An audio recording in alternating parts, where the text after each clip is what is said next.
नमस्कार. अमरावती ग्रामीण पोलीस युनिटमध्ये परतवाडा पोलीस स्टेशन अंतर्गत 2 दिवस पासून काही अश्लील फोटो आणि व्हिडिओ ते इंटरनेटमध्ये प्रसारित होत आहे असा आम्हाला निदर्शनात आला होता.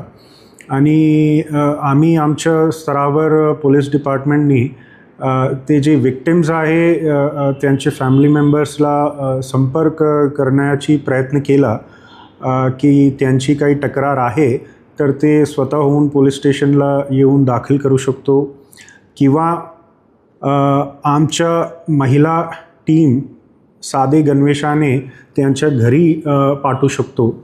घरी नाही तर इतर कोणत्याही ठिकाणी पाठवण्याची आमची तयारी होती. पण 2 दिवस पासून काही झाला नाही म्हणून आम्ही कालच्या दिवशी रात्री स्वतःहून गुन्हा दाखल केलेली आहे. ते गंभीर स्वरूपात ते गुन्हे आहे म्हणून आम्ही जास्त काही विलंब न करता कालच्या दिवशी रात्रीच्या वेळी आम्ही गुन्हा दाखल केलेली आहे. आणि जे संबंधित आरोपी जे आहे त्यांना रात्री कस्टडीमध्ये घेऊन त्यांना अटक पण केलेली आहे. आणि आज पासून ते तपासात जे आरोपीकडे जे मोबाईल डिव्हाइस ज्यामध्ये त्यांनी जे रेकॉर्डिंग किंवा फोटो काढलेली आहे ते पण आम्ही जप्त करणार आणि जप्त करून ते तपासात जे करायची आहे ते आम्ही करणार.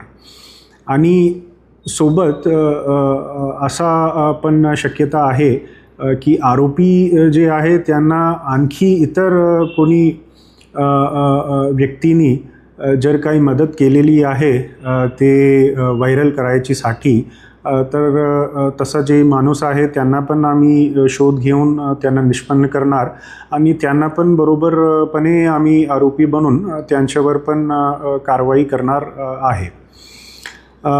पण माझी एक नम्र विनंती आहे विक्टिम्स आणि विक्टिमचे जे फॅमिली मेंबर्स आहे त्यांना की जे काही घडलेली आहे ते जे आहे ते मोठी गोष्ट आहे. लैंगिक अत्याचार ते पण लहान मुलीसोबत जर केलेली आहे तर ते मोठी गोष्ट आहे. आणि जे विक्टिम्स आहे त्यांनी काही चूक केलेली नाही असा माझी वैयक्तिक म्हणणं आहे आणि सगळे पण ते सोबत सपोर्ट करणार. तर आय रिक्वेस्ट माझी विनंती राहणार विक्टिम आणि विक्टिमच्या फॅमिलीला की जे झालेली आहे त्यामधला दोषी म्हणून विक्टिम ला तसा दोष ना देता त्यांना सपोर्ट करायची गरज आहे, इमोशनली सपोर्ट करायची गरज आहे. आणि जे काही त्यांना म्हणजे इमोशनली गो थ्रू केलेली आहे त्यांना सपोर्ट करून एक कंडक्टिव्ह आणि सपोर्टिव्ह एन्व्हायरमेंट देणं गरज आहे. म्हणून मी विक्टिम आणि विक्टिमचे फॅमिली मेंबर्सला आणखी एकदा मी विनंती करतो की तुम्ही गोपनीय पद्धतीने समोर येऊन तुम्ही तुमच्या सोबत जे काही घडलेली आहे ते पोलिसात तुम्ही स्टेटमेंटसारखं देऊ शकतो. आणि आमची जबाबदारी राहणार की आम्ही 100% विक्टिम आणि विक्टिमचे फॅमिली मेंबर्सची जे आयडेंटिटी आहे ते आम्ही गोपनीय ठेवणार आहे.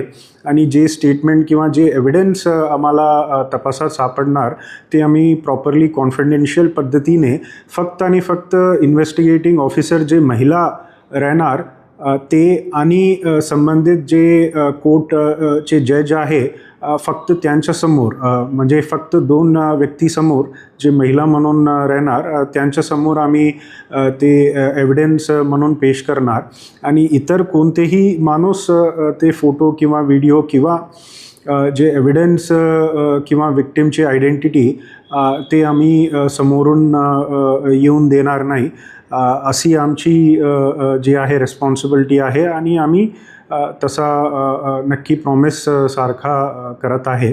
आणि त्याप्रमाणे आम्ही हे व्हिडिओच्या एंडमध्ये आमचे जे संबंधित अधिकारी महिला अधिकारी ऑफ पोलीस डिपार्टमेंट आणि इतर जे समाज कल्याणचे जे डिपार्टमेंटचे महिला अधिकारी आहे त्यांचे कॉन्टॅक्ट नंबर आम्ही व्हिडिओच्या आतमध्ये आम्ही शेअर करणार, सो दॅट विक्टिम जर डायरेक्टली ते महिला अधिकारीसोबत संपर्क करायची आहे for helping us with investigation, तर काइंडली तसा करा म्हणून माझी विक्टिम्स आणि त्यांचे फॅमिली मेंबर्स साठी विनंती आहे.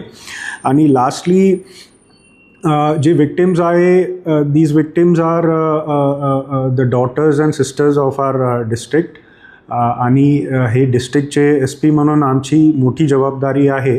आणि फक्त माझी जबाबदारी नाही, सगळे लोकांची जबाबदारी आहे की त्यांच्यासोबत जे गैरवर्तणूक जे झालेली आहे त्यामधलं जे आरोपी, संबंधित जे काही आरोपी आहे त्यांच्यावर कायदेशीर कारवाई करायची जबाबदारी आमचे सगळ्यांचे खांद्यावर आहे.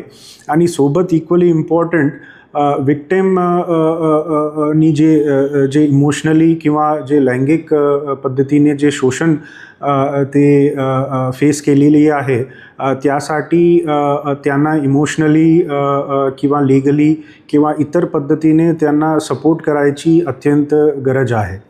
तर हा रिक्वेस्टमधून मी माझी जे व्हिडिओ आहे ते एंड करतो. थँक्यू. जय हिंद.